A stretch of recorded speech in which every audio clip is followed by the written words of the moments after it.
Welcome to Space Nights, everybody. We got a packed house. We're going to do a round of intros. I'll start with mine. I'm Austin Heff, controlling the Space Nights account as usual. And to my right, directly to my right on my screen, is Stephen Leonard. Stephen, how are you? Doing my best. Doing my best. And sometimes your best isn't enough, and that's okay. You know, um, it's okay to not be okay, and yeah. Well, Steve, great to have you here. hug? Is that what you need, man? Because I'll give you a virtual hug. That's really all I can do right now. No, I'm just fucking around. I got you. Just double checking. Yeah, no, I'm good. That doesn't sound good. No, I am. Okay. Well, interrupt. No, I'm being dead ass. No. I'm just like, we're doing intros, so I'm just like interrupting Cal. Hi, my name's Austin. Camden. That's your favorite Barstool admin. The dude that posted the Kent State. Hey. Damn. Still too soon. Damn. That was not me. Well, yeah, you said your favorite. Oh. Okay. Did you think you were my favorite? Oh, okay. Cool. I mean, yeah. I mean, if the guy... Yeah, go ahead. You want a hug? I'm good. Damn, tell me how you really feel. Put some sand in your eye. Are we doing intro still? I got lost. No, we kind of just dissolved into nothing. Like, okay, first order of business. Let's get going. That's me. My bad. Camden's here. RBJ's here. Sam's here. Shout out to Sam. Back-to-back appearances for our brother from another mother. What's up? Happy to be here as always. What's going on, man? Anyways, we got a lot to talk about. Yeah, on my proposed agenda, we got Grayson McCall. I made this agenda prior to the official announcement that he's committing to NC State. How are we feeling about that? Everyone can kind of give their thoughts on what they thought about the whole saga from day one. Stephen, you tweeted that it was a roller coaster ride. Can you elaborate what you meant by that? Just the whole thing was a roller coaster ride, I guess. It was just very interesting from start to finish. What made it interesting? I don't think I want to elaborate. There's obviously NIL involved because that's any big time transfer nowadays. But just the way it happened was very interesting because it went way one way, and then way another way, and then a third way, which I think was just not real. And then it went back to how it started. So that mother bleeper is not real? Did you just put the Oklahoma State lady? Oh, he's brother. not real. Austin, you need it. Jesus Christ. If you're going to do it, say it with your chest, homie. I mean, not that we have sponsors. My dog stepped on me real quick in an area that made my voice a little high. Camden, we're all kind of new to this, but this wasn't really a popular thing when you were in school, where we were like on transfer portal watch towards the end, obviously. Yeah, but this is new, right, to you for sure. I mean, here's the thing: transfer rules have always been kind of weird. NIL definitely makes it even weirder. I mean, now in a sense, you're literally paying players for their athletic ability and to get them to come to your school. So, I mean, at least, my bad, sorry. You're paying them and it's out in the open versus paying them under the table. School still did that. Not looking at you, Alabama, but I kind of am at the same time. Ooh. They didn't get those Hellcats out of nowhere. I mean, I'm just saying. I feel you. They just, some donor dropped some money on the ground. They picked it up and tried to return it. But he said, "Oh, no, you found it. Great job, young man. You can keep it." Sorry. Just personal opinion. No, I mean, people transfer all the time. I mean, sometimes there's granted waivers for academics or just being closer to school. I mean, closer to family. I mean, shoot, we had a couple of transfers come in my freshman year, and they were great guys. Parker Boudreaux, kind of being one of them. WWE legend. WWE legend. Well, I mean, he hasn't really had too much of a career. He's not in the WWE. Close enough. He's in AEW. He got fired. Respect Parker Boudreaux. He got fired from the WWE. Okay, again, moving on. Jake Hescock was another guy. Wisconsin legend. You could say that. More like UCF legend, not really Wisconsin legend. But he's another guy. I mean, we've had like a guys transfer in from other areas, and it's been beneficial. Of course, again, when I first started playing college football, it was, hey, if you don't have a legitimate reason, then you're sitting out a year, like a full year. Can't do anything about it. In the case of Jake and Parker, yeah, they didn't have a legitimate reason. They just got out of their program. They came to UCF. So they had to sit out a year. Can't really do much about that, but rules are the rules. So, and then, I don't know. I just don't like, yeah, I guess it's fair to the kids now that, fair to the players now that their coaches leave. I mean, they can leave too, which, I mean, shoot, when you usually sign in, like, when a coach comes up to you and your parents during their official visit, it's like, hey, I'm going to take care of your kid for the next 4 to 5 years, however long it takes. And then next thing you know, that gets thrown to the curb and to the wayside. And it's like, well, what am I supposed to do? I can't follow you, but now people can. I don't know. I still don't like the idea of, like, you're able to offer NIL to a player while they're not there. I think it was more of like a situation of like you get you get a player there, then you can discuss NIL, but you can't bring up any figures, any numbers, or anything like that. I mean, but it's hard to just track. I don't know. I did not know what you're talking about. You're not allowed to do that. That never happens. Yeah, I know, right? That is not. College football is not a shady under the table business. I mean, the NCAA is. Speak your truth. I mean, no, it was sarcasm. Yeah, I'm aware. Yeah, the NCAA is such a shady organization. Not even funny.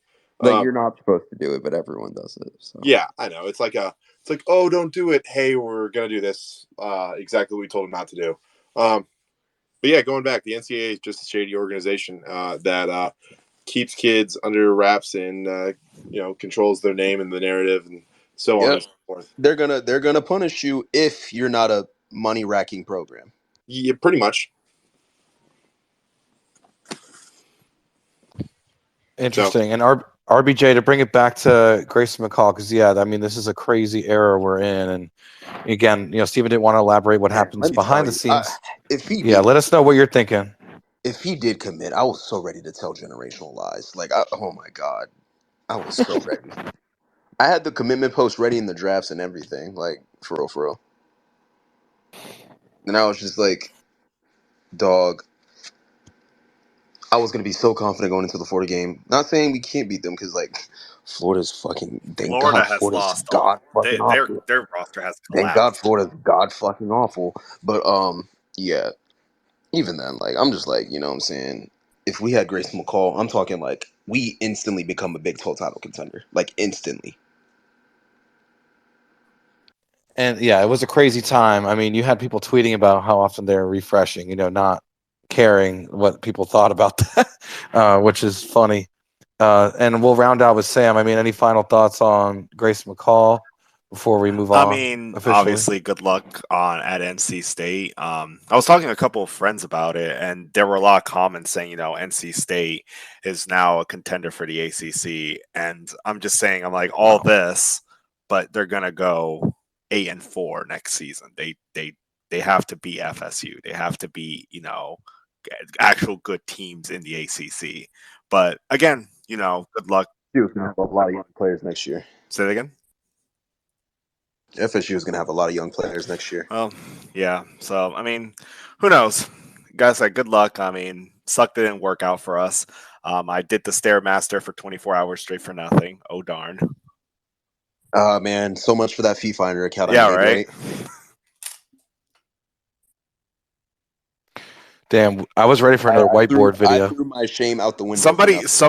Somebody commented on that tweet and said, act like you've been here before. Don't act desperate. And I was about to reply, don't make me do another whiteboard video. It's Twitter. It's the joke. Like, Yeah. Everybody telling Javon, I sold my left kidney so you can come back. Like, it's funny. We're not actually doing that. It's funny. Speaking of funny, actually, you know what? Never mind. I'm not gonna speak for everybody because, there's probably some people that you're doing some shady shit under the table. But it is what it is. I mean, speaking of funny, this was actually not that funny, but the whole just the fact that UCF, nobody did anything yesterday, and then all of a sudden UCF posts a tweet that's in the millions in views. Literally, we're all just sitting there. Is this a Power 5 benefit? Motherfuckers faking like they're playing for UCF, even though he's a Gator fan. That was icing on the cake right there. That was just cherry on top. Okay, again, there's zero confirmation if he's actually a fan of. Actually, he's been seen more at FSU games. Oh, so, he's one of those. Yeah, he just goes to tailgates, man. Not even a t-shirt fan. Just goes to tailgates. He likes to tailgate. I mean, no one would ever, not to be rude to Stetson. I enjoy tailgating at other places. Right. And he's also, of course, I looked on his TikTok, of course he's a fucking gym influencer. Yeah, what's funny is Troy Ford was the player that everyone thought he was. Not Preston Foreman? No, Troy was getting a lot of Troy was getting strays. Yeah. Oh, we need to throw him in here. He had a post on his Instagram that it wasn't him. That's amazing. We strays, but Preston Foreman was getting a lot of strays. I feel bad for them. The thing that bothered me was that account that posted that video that for a time they were all tagging UCF football and attacking the players who had nothing to do with it, and that no, they just saw a light skin and they're just and the account never posted a hey, by the way, guys, this isn't this person. You guys should really stop. They just let that video get views and views and views. The craziest part about the whole thing is that before UCF posted their official statement, which I think it was Julian, I'm 99% sure it was Julian who's hopped on the UCF football account and tweeted it out. But if you went on TikTok, you saw the threaded comments. It was literally thousands of people tagging UCF football. Is not even exaggerating. Yeah, and some people said, it wasn't that big of a deal for us to make a statement. I'm they were going after players who had nothing to do with this. It had to be said. Good on UCF. Meme us. Kill the rumor. Kill it at the source before. A lot of people, when a lot of people found out that was the reason, a lot of people backed off. They're like, oh, okay, well, yeah, that sucks. Yeah, people just needed context. Yeah, I was actually in those comments defending us. But the problem is that no one else is gonna care that we put out a statement. Not really care, but recognize the fact that he isn't actually not recognize the fact that he's actually a UCF player. So still not a very good look for the program. Even the comment that UCF made a comment on that video and it got buried on top of so many comments. It was ridiculous. Yeah, just insane, bro. It just goes to show you how one negative video can go to, even if it's debunked, it can do a lot of damage. It's funny because someone posted on RUCF on Reddit, and again, we're all just sitting around waiting for the Grayson McCall news, and somehow, some way, and I follow UCF football and their metrics. I'm a nerd. 2 million views for a tweet in the middle of December when our bowl game isn't even until the 23rd. I mean, that's pretty crazy. That's a pretty crazy situation to go from just doing nothing to having a tweet that gets you millions of views of traction is insane. Like, And yeah, that guy's a jerk. Imagine finishing a final next, you're getting absolutely flamed and catching strays because some dumbass in the Soren. Out of all the rides, bro, are you serious? Yeah, out of all the rides, it was Soren. That's what really blows my mind. Out of all the damn rides, dog. Hey. Chill the fuck Hey, no, out. listen, Soren's a good ride, but like, Soren's a good ride, but like, that's random. Yeah, I'm not getting into an altercation over fucking Soren, bro. No, I wouldn't get into the only ride I would get into an altercation for is living with the land. Hell yeah. But hell yeah. But I would say something about Soren. I wouldn't fight someone for Soren, but I would say something to someone. I'll fight somebody for a Velocicoaster. Yeah, or like Star Wars. Or Hagrid. Hagrid's goes hard. I would knock a small child out to get on living with the land, though. What if I told you Soren's the best ride in all of Central Florida? It's not even the best ride in the building. Thank you guys for tuning in. We really appreciate it. That is a take for sure. That is a take. Like, it's not even the best ride in its own building, Austin. OG Soren was pretty epic when they made it living with the land just about Central Florida. Then they made it worldwide. I mean, it's an incredible ride. I like the feeling of being lifted in the air and flying, and I love the effects they have in there. I mean, it's an incredible ride. It's an experience. I like the smells. Yeah, the smells go hard. Yeah. The smells goes hard. That's really why you like it, the smells. Yeah, there you go. Clay knows. What's up, Clay? Yeah, what's up, guys? Appreciate you joining. So that was a crazy experience. And of course, Buddy turned off all his comments on all of his social medias. And he made the TikTok.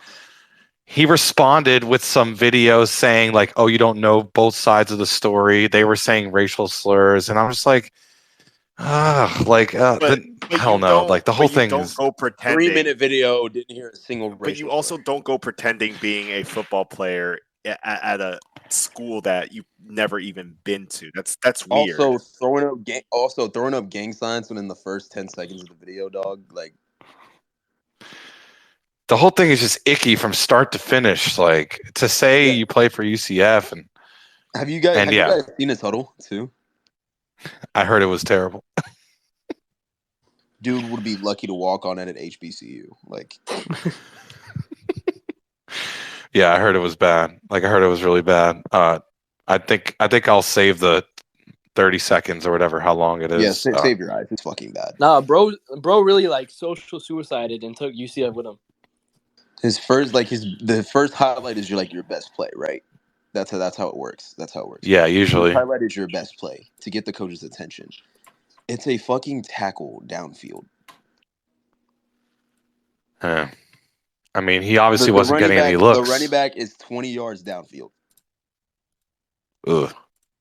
And then the next one is a quote unquote pass deflection. No, the wide receiver fucking dropped it.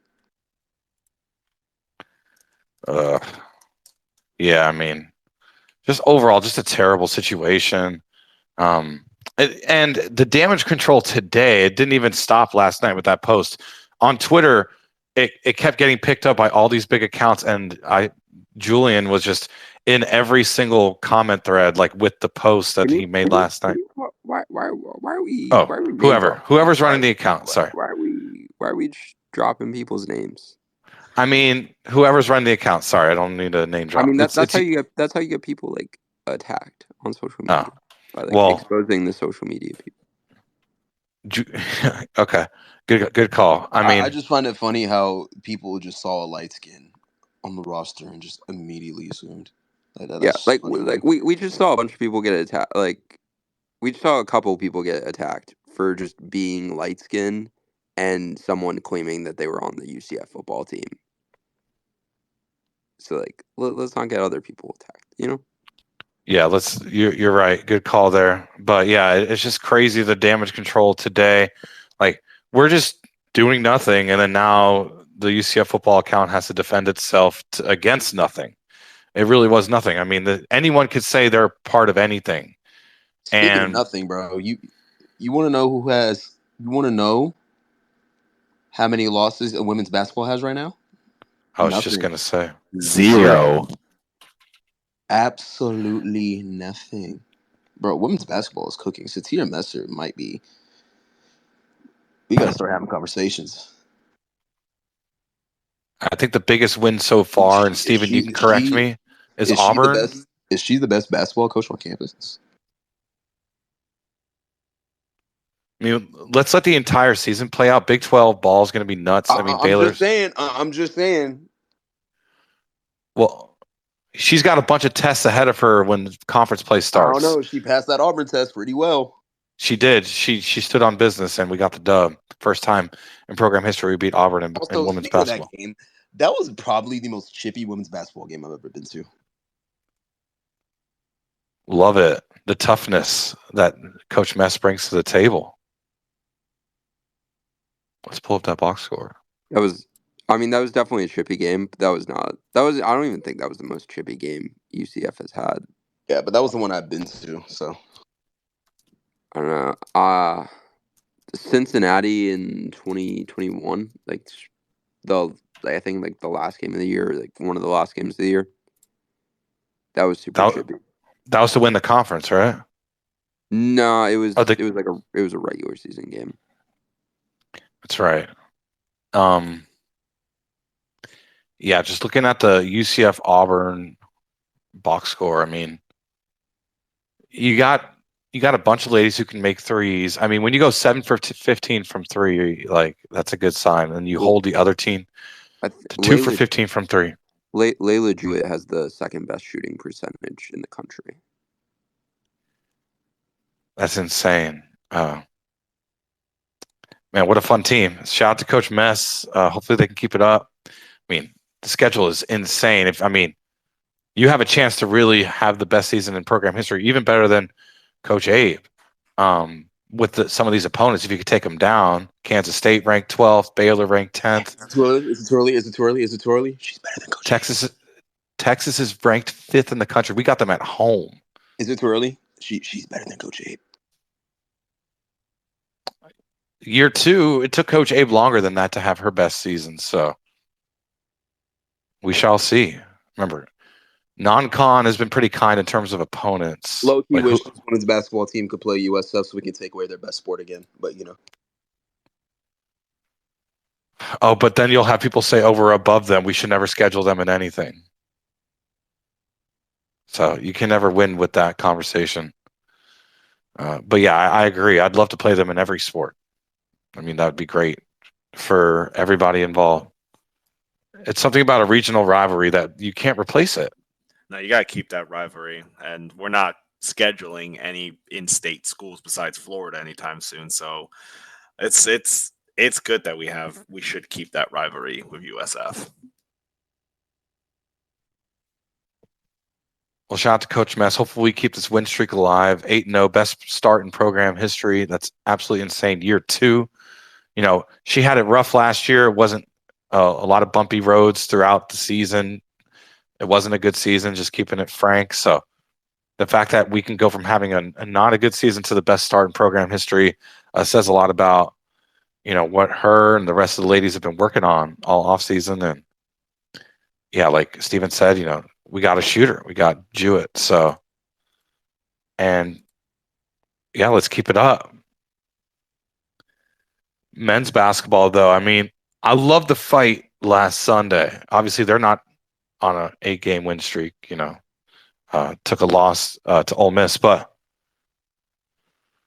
that was a big blowout win against Jacksonville last week. I wasn't expecting that. We made Stetson look like I pretend I do not see it. We made Stetson look like a Final Four contender the way they played us. Also, respect UCF hockey. Hell yeah, respect UCF hockey. They play at the Ice Den over there. I think it used to be called the RDV. They keep changing the name. But yeah, that Ole Miss game, you know, Coach Dawkins gave a speech after the game and saying, you know, you can't wait till the second half to get into a game. Yeah, that game was fun though. It was because we were competing. I love watching a team compete. Losses or whatever, losses will happen, but the fact that they fought and fought and fought, dealt with some unfortunate missed shots with good shot selection. I told Shamari after the game, I felt like the shot selection all game was pretty good. Just the shots weren't really falling in the first half. I'd never once thought that people were chucking. I never once said to myself, you shouldn't have shot that. I felt like the offense flowed. It just, you got the shots just got to drop, and they started dropping in the second half. Had a little bit of ref ball in the end, but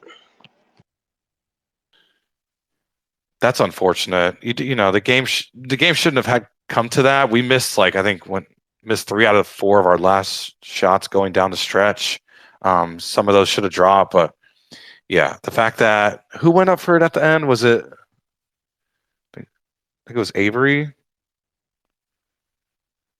or Sellers. Somebody got hacked going up. No clue. Somebody got hacked going up on the offensive rebound, and it's unfortunate. Like, it was a clear foul. I think even Ole Miss fans would tell you that was a clear foul. Can't really dwell on that though. I mean, it's a long season, and what will matter more than anything is Big 12 ball. And I think we showed against Ole Miss that is still undefeated to start the year. I think we showed we'll be able to play against anybody. Not saying we win the conference, but we can play. Yeah, I don't think we're going to be, just completely bullied by the Big 12. I think there's going to be a lot of close games in some of these, even these like blue blood matchups. If we fuck around and upset Kansas though at home, I mean, that would be probably the best result in a regular season game in any sport in UCF history. Storm court. Oh, that's a given. If you beat Kansas at home and you're UCF, you're storming the court. No questions asked. Absolutely. I love a good storming, Oh man, we love storming. We love storming anything. Yeah, even if it's controlled. Like, the bounce house is impossible to storm. Hold my beer. Watch this. 100%. I was willing to break my ankle over storming that field. Well, that's why Terry's underrated. It's he's like a mad scientist. The way he concocted the plan of fans on the field all season after the game. Every time we did that, we lost, didn't we? Except for the Oklahoma State game. Yeah, West Virginia is when I first noticed they did that. We lost. So yeah, the fact that they did that last minute for the Oklahoma State game, that was pure genius. They knew because they knew. I talked about it all day. Yeah, fans on the field is such a smart thing. Gave the students an experience they didn't remember, and he didn't even have to pay money for it. Hell, even Oklahoma State fans had fun doing that too. They were on the field too. They all had fun. You never seen that before. I also want to say, I kind of feel bad trolling Oklahoma State fans sometimes because they're so nice. A lot of Big 12 Twitter is really nice to us. Yeah. I actually had a really nice interaction with this old lady. She came up to me. She was wearing an Oklahoma State shirt. She was like, "Why do you guys call yourselves the Space U?" And I explained it to her, and I was like, "Yo, good luck to y'all. We're so happy to have y'all." And I'm not too optimistic about this game. And she looked at me and she goes, "You know what they call us, right?" And I was like, "No." And she goes, "Choklahoma State. So don't get too down in the dumps." And I was like, "Oh, well, thank you." And moved on. That's kind of accurate. I never heard that before, but I mean, not to be that guy, but that's a kind of an accurate description of who they are as a program. They can't win the big game. They were supposed to be in the fucking national championship in 2011. Yeah, that Iowa State game, right? Where they went off a field goal. Yeah, yep. They were supposed to be in the Natty. That's crazy. Well, but yeah, on the topic of men's basketball, we got FAMU, I think, coming up next week. Excited for Big 12 ball. That January 10th, circle the date. It's already been sold out. Try to get a ticket if you can. We're playing Kansas at home. That's the first game of the Big 12. I mean, that's going to be insane. So definitely save the date, January 10th at Edition Financial Arena. It's going to be a freaking movie. Win or lose, it's going to be an insane atmosphere. I haven't seen a sellout announced at that arena in a while. Straight up. I just want to say thank you, Kansas fans, for the sellout. Thank you so much for your generous donations. Stimulating our economy. Enjoy your trip to Disney World and enjoy your basketball game. That's all I got to say. Speaking of trips, what's everyone's plans for the Gasparilla Bowl? I could not find a ticket. I'm be real with you, dog. I haven't even got a ticket yet. Yeah, I haven't even got my ticket yet either. And I live in Tampa. I think I may go to either Burger U or Knights Pub or Knights Out Pub and watch it there. I'm definitely going to the game. I'm just gonna be buying my ticket at last minute. Yeah, My dogs same. need to chill out. I live in Tampa. My parents live in Tampa. That's where I'm at right now, and I live 10 minutes down the road from Raymond James. I'll be there, and probably go out to eat somewhere before, and then head to the game. I don't know why they don't open the upper deck, like the freaking sky seats. Like that's what I thought too. Against Florida, I could have sworn they did. I think they did. Like I'm pretty sure that was the case. No, they opened up the upper decks. The upper deck's going to be open like 400s. I haven't seen. When they showed the seats online, I bought mine through the UCF allotment. It was kind of crazy. The technology wasn't really working that well. It was like buggy. It wasn't loading. People were complaining, and I was stressed beyond everything because a lot of people got to start buying tickets at 10 a.m. and I got told I can't buy tickets till 11 a.m. because I guess I'm a young season ticket holder. And I was, lucky. I felt lucky to lock in a couple tickets. So we will be there. My wife I may just probably end up buying a ticket then. Yeah, hopefully they say, hey, we're opening up the 400s. We just posted it on the Gasparilla site. First come, first serve for upper deck. So, they got some time. They got about 10 days. So we'll see. Apparently, Kingdom is. I've heard through the grapevine when we were at the event. Shout out to Kingdom, by the way. That event on Sunday at Burger U was amazing. The food was great. Burger U food is so good. And the free VIP seltzers, you just show your wristband. They handed you a seltzer. They opened it for you. Like, what an experience. The founders of VIP were there. I kind of overheard them talking to SJ. Overall, just an incredible event. Start to finish. The atmosphere was great. Sometimes you can lose a game and you don't really care because you had such a good time throughout the day. That was Sunday for me. So speaking of Kingdom, they're apparently planning something for the Gasparilla Bowl, kind of like an all-inclusive, you pay and food and drink similar to what Sunday was like. So we'll see. It's going to be a great deal for the ambassadors, apparently. So stay tuned. Hopefully they get that announcement out coming soon. I'm sure next Wednesday, which will be the last Space Nights before the Gasparilla Bowl, we will hear something and we'll be able to talk about it. So stay tuned for that. And personally, we're just going, and then that's pretty much it. Kind of coming home. We only live an hour and a half from there, so it's not too bad. Hopefully it's a good energy. Georgia Tech sold out their allotment, but I heard from multiple UCF fans they bought their tickets on their website, Georgia Tech's website. So should be interesting to see, what the percentage is of UCF fans versus Georgia Tech fans. The Gasparilla Bowl loves us because we always buy a lot of tickets. I don't think that's changed at all. I think that's only gotten better for them in terms of how many tickets we bought. So we shall see. It's going to be fun. And Sunday, man, RBJ, man, your Eagles had you in hell, bro. What the hell happened? So Eagles, Super Bowl contenders, right? Going against the Cowboys, in my opinion, also Super Bowl contenders. Long-time rivalry, my whole life. They play twice a year, same division. You were going nuts, bro. Are you okay? Did you recover? I think he's on mute. So anyways, I watched the game with RBJ on Sunday.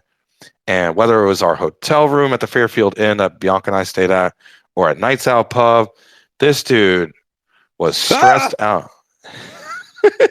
He was stressed out. PTSD, bro. Don't please. I mean, how are we feeling? Are the Eagles still Super Bowl Dude, it's contenders? so fucking over. It's so over. Because of one game? Like, here's the thing, right, man? It's our offensive coordinator. I fucking hate our offensive coordinator. Our offensive coordinator is terrible. And it's just like I was telling Steven this all year.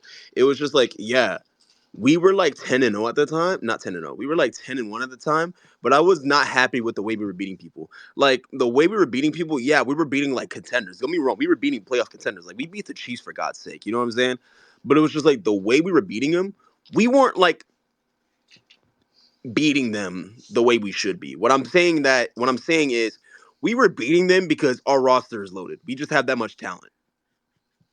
We weren't beating them like, oh, we're not beating the way like, oh, we're not scheming anything up. Like we're just beating them just like out of pure talent, bro. It's just like that's not how it should be.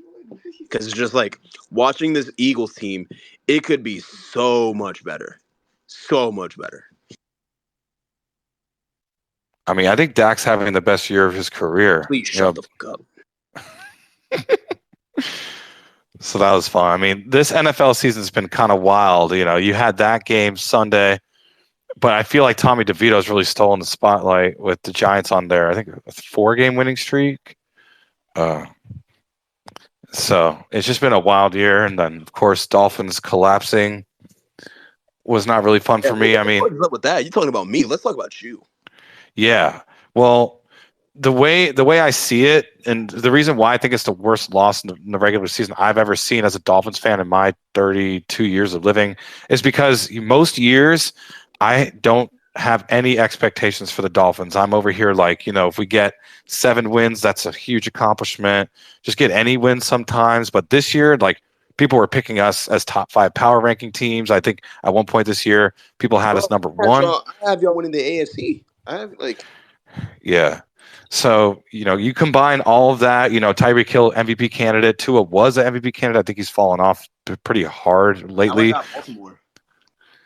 And so you combine all of that, and then you see them give up a 14-point lead in like 3 minutes, including a 2-point conversion off that first touchdown. So we're down 6 with 2 minutes and 40 seconds left. I mean, we're up 6. Sorry, we're up 6, 2 minutes and 40 seconds left. We got the ball. And you go 3 and out, you punt it, and then they go and you let Will Levis march down the field. Freaking rookie Will Levis. Will Levis run over your franchise cornerback, dog. That man was sucking his own dick. Like, it was crazy. It was insane that happened. I was feeling very confident because Bianca's a Giants fan. I'm like, let's switch to the Giants game. You had your whole franchise folded like a pretzel. It's insane, bro. Yeah, not even gonna lie. I went to bed after they were up 14 because I was like, you know, this game's over, and I woke up to find out they lost, which is crazy. Yeah, that's Will Levis, bro. Will Levis. I gotta stop going to bed so early too. Like I've watched so many games and went, yeah, this is over, and went to bed and woke up to find out that it was not over. They said people were saying it's the biggest upset of the entire season, but didn't the Niners lose to the Cardinals? The Cardinals didn't even have Kyler Murray. No, the Niners lost to the Browns. Browns. Oh, the Browns are good though. Lost to the Cardinals. Cowboys. Okay, that's so. To me, that's right. That they were at home, right? The Cowboys were at home. No, I think it was at Arizona.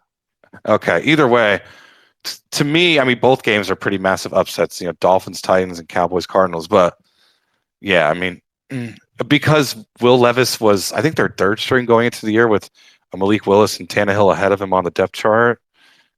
So yeah, it's strange times. You know, now the rest of the season feels in jeopardy. We went from thinking we're going to get the 1 seed to holy crap, like we may lose a division, which felt locked up going into that game. So yeah, just it's going to be stressful, I think, going into the rest of the year. Let's see. I said the Jags are good. They're coming back.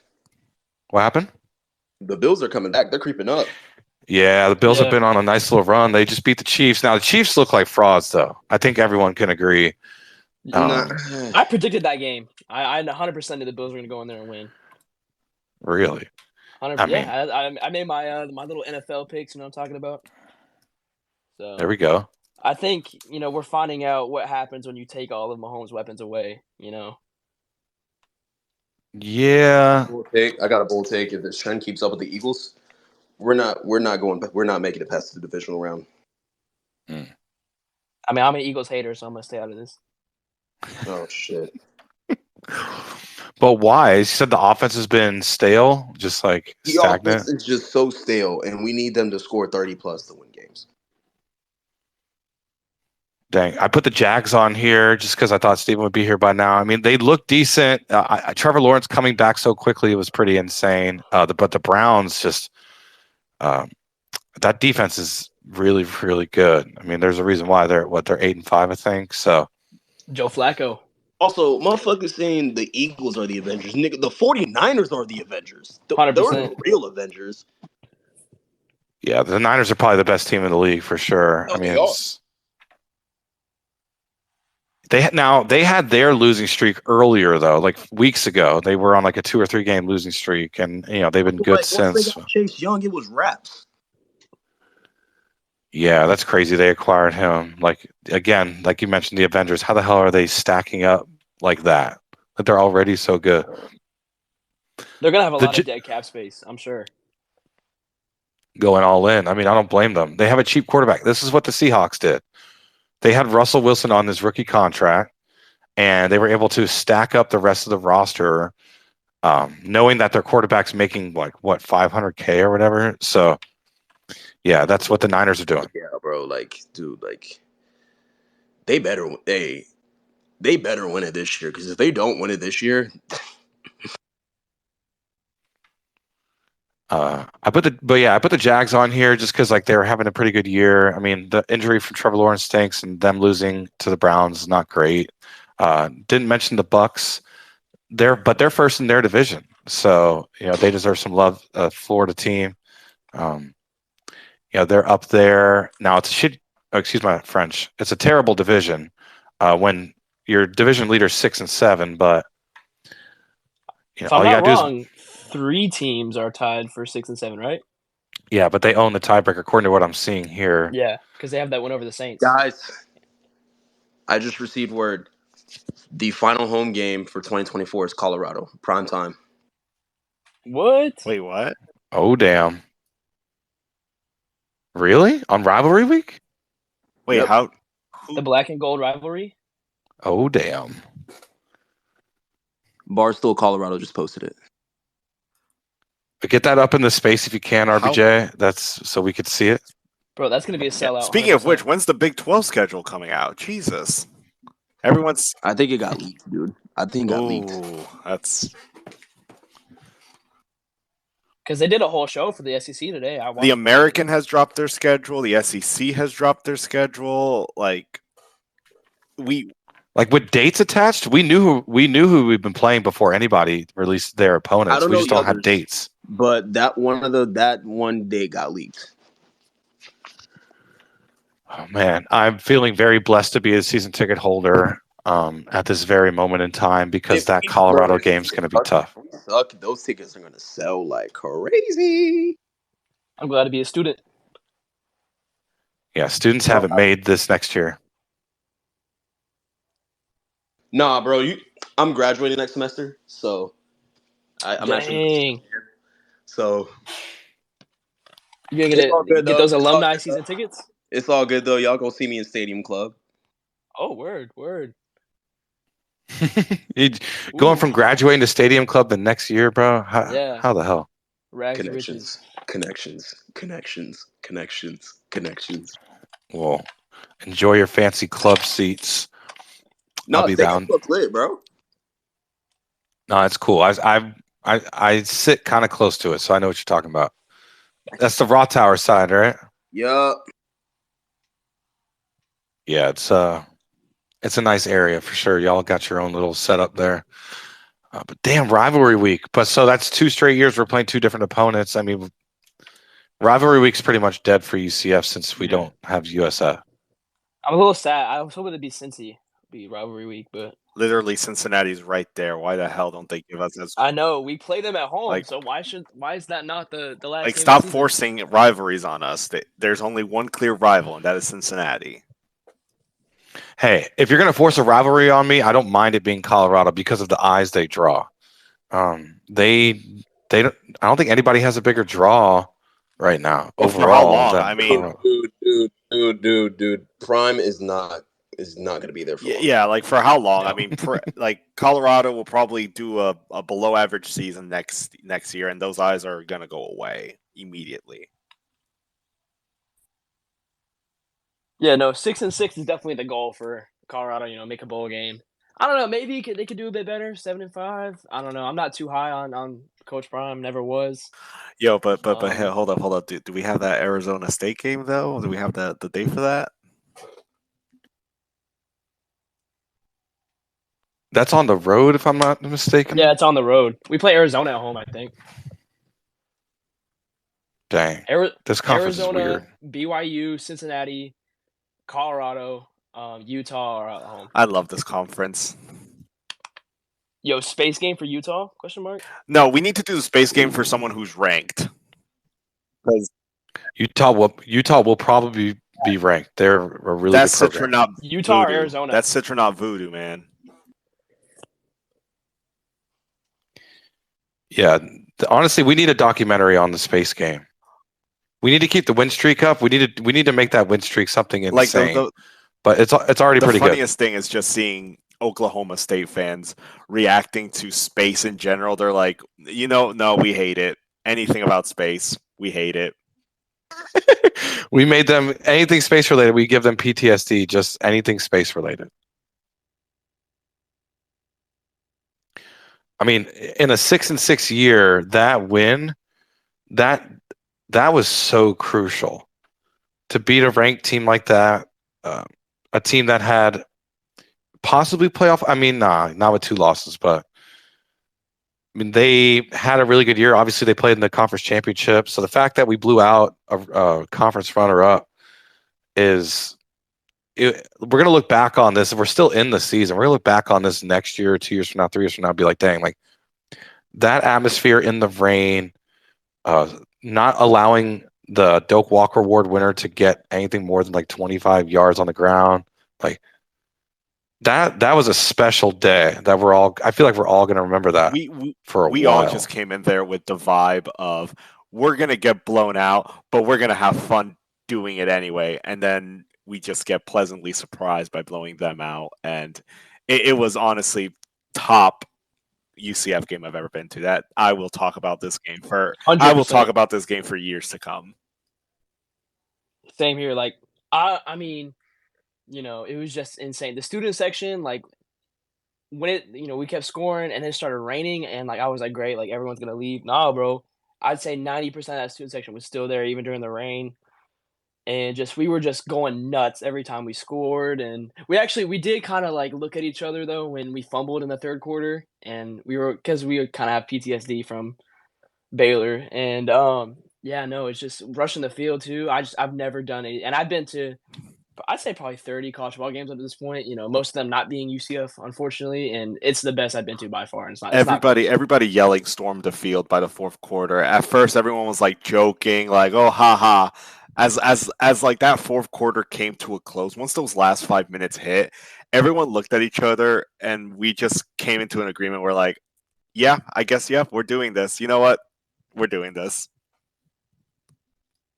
Well, let's also cover the fact that before the game, all the coverage, because they're a top 15 team, so of course they're going to get the national media, the game days, the high noons, and the Pat McAfee's. They got a lot of coverage going into that game, and I don't think a single national media pundit thought we were going to win. I don't think anybody, even though I think we were only favored to lose by a few points, if not by much anyway. It was just interesting, like Pat McAfee saying, with our rush defense, how bad it was. There was no way we could stop Aldi Gordon at all. He wasn't exactly 100%. Wrong. We did have the worst. I will say this though. I had like the feeling that I got the week coming into the week during that game.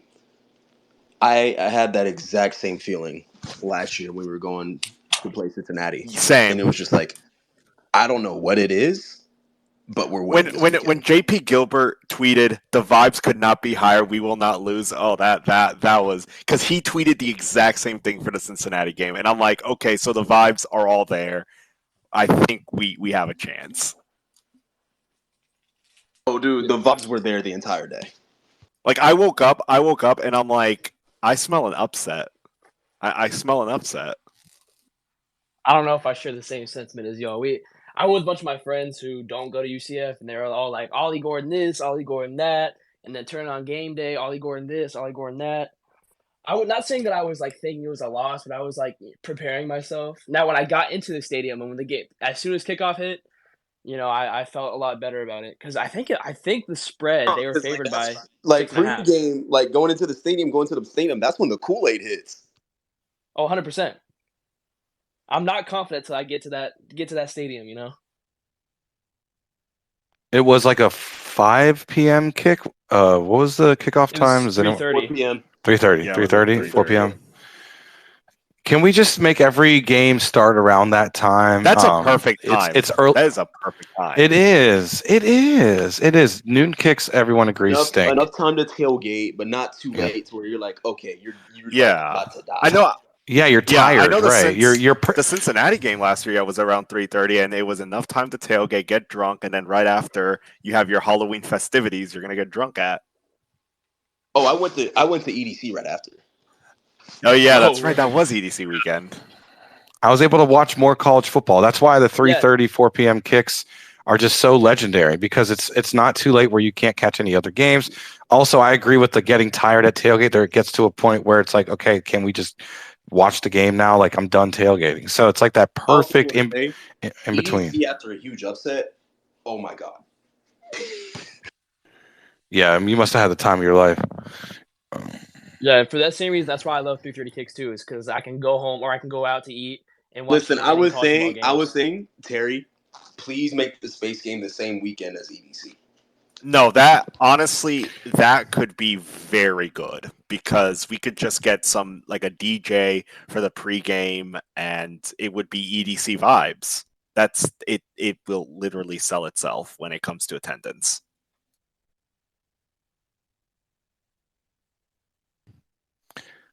I am hoping for similar vibes for the Gasparilla Bowl. But you can say what you want about bowl games. It's a chance for seniors to go out strong. It's a chance for players who are draft eligible to get one last bit of tape. It's a chance for early enrollees to get some bowl practices in. Can I say something? Yeah. Start some young players. 100%. Like not like a meaningless bowl game or anything. I don't like that term. Like, oh no, I don't think bowl games are meaningless, but I think it's a great way to the way I see bowl games now is like give your young guys reps. 100%. Bowl games are seen too often now as like a conclusion to the year. I think it's more of a preview for next year. You know what I'm saying? That's well said. Yeah, and I agree with RBJ too. Like it'd be nice to see some young players, but who do you have in mind, RBJ, if there's players on UCF's roster that you're thinking that you'd like to see tape of? Oh, Harris? Andrew Harris, that linebacker for sure. Yep. Yes. He was pre-Spotify Space Nights. That was a really fun episode. I wish we had both, but everyone's gonna always say that. But I'm just happy to have one, truly. And if we had both, yeah, agendas would be driven to the roof for sure. But got him. I mean, Jalen Griffin said he's gonna play one last game. I'd like to see him get a lot of reps. We saw him in some blowout, garbage time, but he showed he can run great routes, crisp routes, great hands, great speed. So, he has a lot of offers. Did he commit yet? I don't think he's committed yet. But I know he was tweeting out all his offers. He had like at least 5 that I remember, in a handful of Power 5s as well. So, anyways, before we close this out, man, we need to give a special shout out to this particular athlete. I knew. Man, I don't know if you didn't watch EJ Colson today, you missed out. 100%. I was just about to say that. Like, I see him listening, and I actually was about to say something about his announcement tomorrow. What y'all think it's gonna be? We But can't talk about that. I guess we'll keep it up to Yeah, secrecy. we Yeah, can't I talk about know. that. I know. Keep it a surprise. I mean, I did message him asking if he's down to do it on Space Nights tonight, but it looks like obviously want to give him his moment. Let him. You know what I'm saying? Let him. Tomorrow's his day. I just want to say 2-5 and then 8 straight wins. I know for a fact that Gus loves seeing that, and Gus was there at the game. Henshaw was there today. Gus always talks about that. It's rare when teams get better late in the season because that's when you're dealing with injuries, fatigue, and morale getting down. And Gus always wants to see his teams be one of the few teams that actually gets better as the year goes on, like late in the year. And I feel like he lives up to that, Gus, as a coach with the history of his teams. He's never had a losing season. I feel like our best game was later in the year against Oklahoma State. That wasn't an early season game. That was a later season game. So EJ kind of exemplified that perfectly this year. Going on a 2-5 start to go 8 straight and win the states 3A state championship. I mean, I know for a fact Gus was giggling like, oh damn, like like this is exactly what we want. This is exactly what we. Yeah. Yeah. And also, I will say, dog, this. There's so much to talk about because it's just like this is an absolute baller. Yeah, he's got hella tools, man. I can't wait for EJ to get on campus, man. Well, I will say, man, in Henshaw we trust. 100%. Yeah, I'm excited for Trujillo too, man. He's got height. We haven't seen a quarterback that tall play for UCF since Bortles. You think about Trujillo, you think about Bortles. To me, that's the first quarterback just because of the frame, the size, the movement. So I'm pumped to see what we can get from him. And Rizek, in limited action this year, he looked confident. He looked like he was ready to run the offense. And obviously, Timmy, he showed he has insane tools. The way he can hit these targets from wherever he's at. Just throwing dots. He threw so many dots this year. Obviously want to see him improve in some of the management of the game aspect, especially late game and leadership roles and all that. But in terms of just a quarterback, like a thrower, a player, that dude's got it. So, we're pretty fortunate that we have that the QB room, the 3 QBs just mentioned, and of course Henshaw running the show. Because I mentioned it on Twitter earlier, but a lot of people were out on JRP. They were sad Keene left.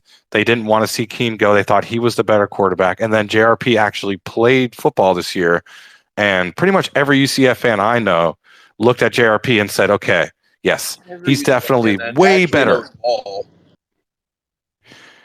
Yeah, that dude improved. So with 1 year under Henshaw, we won off season. Not even a full year, just an off season. We saw JRP go through his read, be confident with his decision making, and be quick with his decision making, and then follow through with it.